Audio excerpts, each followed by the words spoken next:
Olá pessoal, esse vídeo é sobre tudo o que você precisa saber a respeito da carbamazepina no tratamento de dores neuropáticas. Mas antes eu gostaria de lembrar que esse canal fala sobre os principais diagnósticos e tratamentos relacionados a dores crônicas. Então, se você tem interesse sobre esse assunto, considere se inscrever. E se você gostar dessas informações, curta esse vídeo, porque isso ajuda muito o nosso trabalho.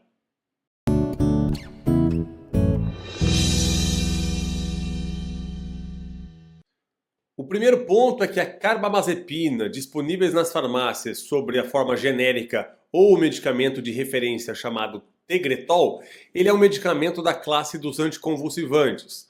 Sendo um anticonvulsivante, ele tem a propriedade de estabilizar os neurônios que causam convulsão.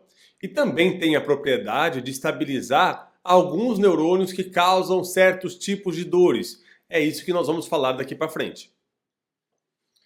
O que acontece é que o estímulo doloroso, ele precisa, para chegar até o cérebro, caminhar em alguns neurônios. Essa transmissão do impulso de um neurônio para o outro, ela se faz através da liberação de várias substâncias químicas naquela região, que em última instância são influenciadas, agora uma questão bem técnica, por canais de íons, canais de sódio, canais de cálcio, canais de potássio, entre outros.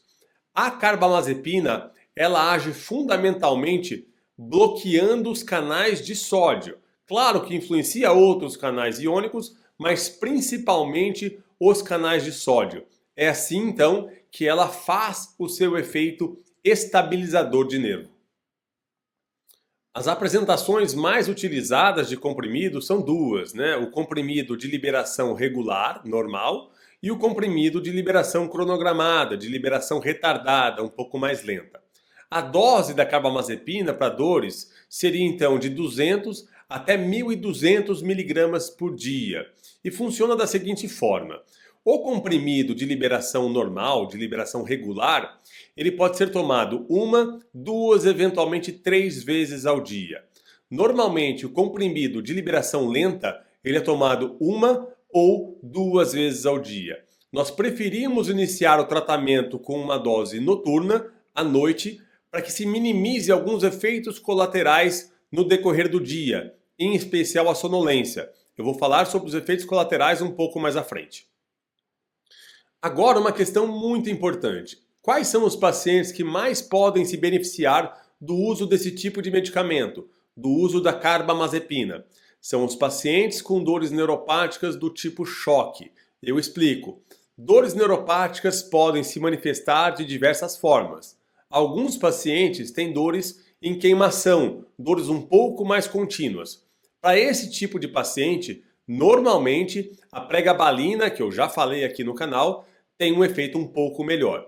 Agora, às vezes, em algumas doenças, como a neuralgia do trigêmeo, ou a neuralgia do glossofaríngeo, ou alguns tipos de neuropatia diabética, podem então se manifestar com dores do tipo choque em crises. Para esse tipo de dor, a carbamazepina costuma ter um melhor efeito quando comparado com a pregabalina. Todo medicamento tem algumas contraindicações para fazer o seu uso, ou seja, tem alguns pacientes que não podem usar de maneira alguma. No caso da carbamazepina, são elas a alergia ao medicamento, naturalmente, histórico de problema da medula óssea que produz as células do sangue, insuficiência no fígado, né? Então um problema grave no fígado, e algumas arritmias cardíacas. E o outro ponto muito importante são os efeitos colaterais. Eu sou muito sincero quando eu digo que a carbamazepina é de fato um dos medicamentos que mais tem efeitos colaterais. É preciso ficar muito atento a eles. É claro que eu não vou falar aqui sobre a bula inteira, porque na bula tem uma infinidade de efeitos colaterais. Eu vou falar aqui sobre os mais preocupantes e até os mais frequentes. Alguns efeitos colaterais mais graves que a gente não quer ver de jeito nenhum. A agranulocitose, que significa a diminuição abrupta da produção de células sanguíneas pela medula óssea, pode causar uma anemia muito intensa. Níveis baixos de sódio no sangue, isso pode causar inclusive confusão mental, até convulsões. Hepatotoxicidade, que significa uma lesão no fígado. e síndrome de Stevens-Johnson, que são lesões bastante graves que acontecem na pele do paciente. Todo medicamento tem as suas particularidades e eu trago aqui as mais importantes com relação à carbamazepina. Como eu disse na seção dos efeitos colaterais, essa medicação pode causar então sonolência e eventualmente tontura. Então é muito importante que pelo menos no início do tratamento o paciente não dirija e não se coloque em risco até que ele entenda como que o corpo vai reagir à medicação. Outro ponto muito importante é a questão de gestação.